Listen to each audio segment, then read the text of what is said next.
Alam nyo, pag narinig natin ang pangalang Haring David, ang naisip natin agad ay yung dakilang bayani, di ba? Isang matapang na hari.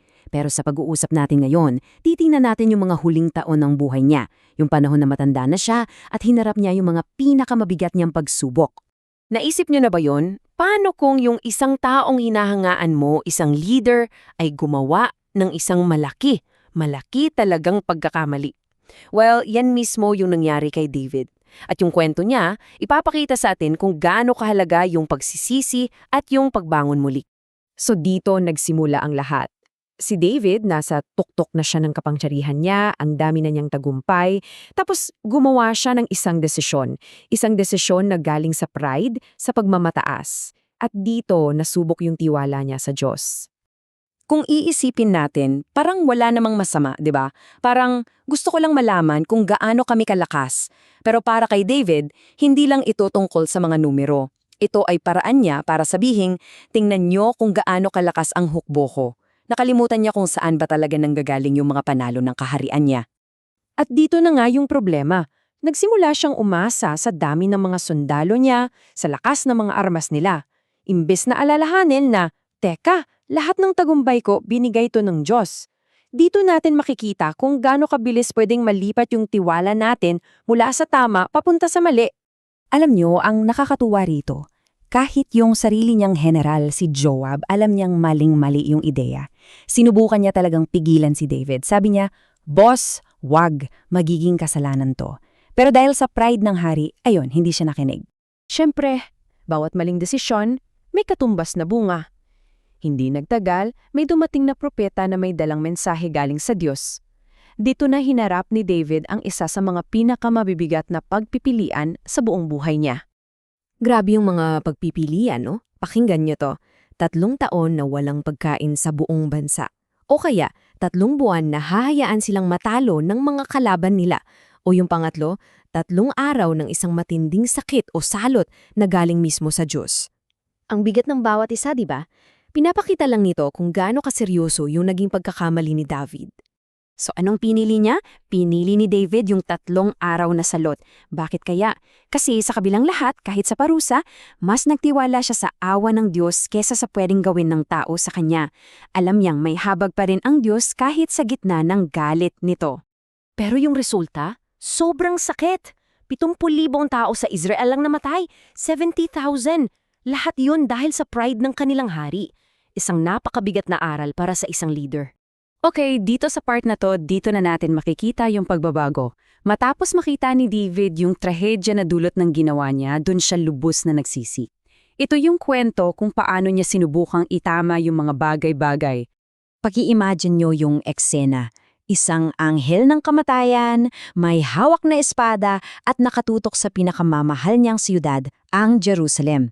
Sa sandaling yon, parang sampal sa kanya, naintindihan niya yung bigat at yung resulta ng kasalanan niya.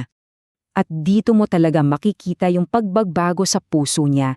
Nakiusap siya sa Diyos. Sabi niya, "Ako na lang po, ako at yung pamilya ko yung parusahan niyo. Huwag yung mga tao na wala namang kasalanan." Ito yung tunay na pag-ako sa responsibilidad. Bilang tanda ng pagsisisi niya, inutusan siyang magtayo ng altar. At may isang mahalagang detalye. Nung inalok sa kanya ng libre yung lupa, tumanggi siya. Pinilit niyang bayaran. Kasi sabi niya, hindi ako pwedeng mag-alay sa Diyos ng isang bagay na walang halaga sa akin, na walang sakripisyo. Okay, so tapos na yung isang krisis, ngayon lumipat naman tayo sa susunod na hamon para sa matandang si David. Habang papalapit na yung katapusan ng buhay niya, kailangan niyang siguraduhin na yung tamang tao ang papalit sa kanya bilang hari. Nako, ang bilis ng mga pangyayari dito, parang teleserye. Yung isa niyang anak, si Adonijah, sinubukang agawin yung trono. Nagpa-party na siya, akala niya siya na yung hari. Buti na lang, yung mga tapat na tagapayo ni David tumakbo agad sa kanya. At si David, kahit matanda na, kumilos agad. Ipinoklaman niya agad si Solomon bilang bagong hari. At dahil doon, boom! Tapos ang party ni Adonijah at naiwasan ng isa na namang gulo. At dito sa huling bahagi, dito natin makikita yung pinakadakilang pamana o legacy ni David. Isang bagay na hindi na niya makikita mismo pero buong puso niyang pinaghandaan para sa mga susunod sa kanya.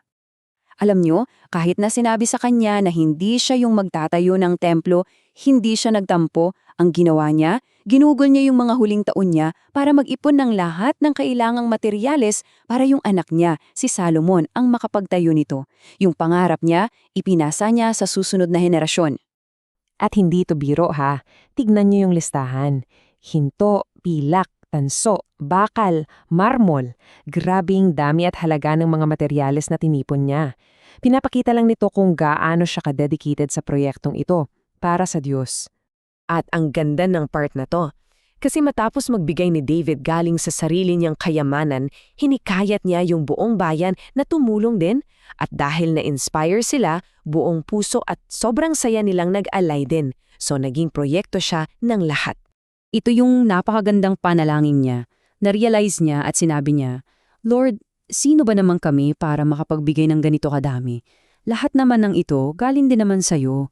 Ibinabalik lang namin yung biyaya na binigay mo. Napaka-humble, di ba? At ito yung huling habilin sa anak niyang si Salomon. Ipinasa niya hindi lang yung korona at yung mga materyales. Ang mas mahalaga, ipinasa niya yung tapang at pananampalataya na kakailanganin para pamunuan yung bayan at para matapos yung dakilang templo. So ano nga ba talaga ang isang pamana o legacy? Hindi ito tungkol sa pagiging perfecto. Ang pamana ni David ay hindi lang kwento ng mga tagumpay niya, kasama dito yung kwento ng pagkakamali niya. Yung kwento ng pagsisisi niya at yung paghahanda niya para sa isang magandang kinabukasan na hindi na niya makikita. At iiwan ko sa inyo ang tanong na ito para pag-isipan. Sa ating mga sariling buhay, ano ba talaga ang pinakamahalagang bagay na gusto nating iwan bilang pamana sa mga susunod sa atin? Ang kwento ni David ay nagbibigay sa atin ng isang napakagandang aral tungkol dyan.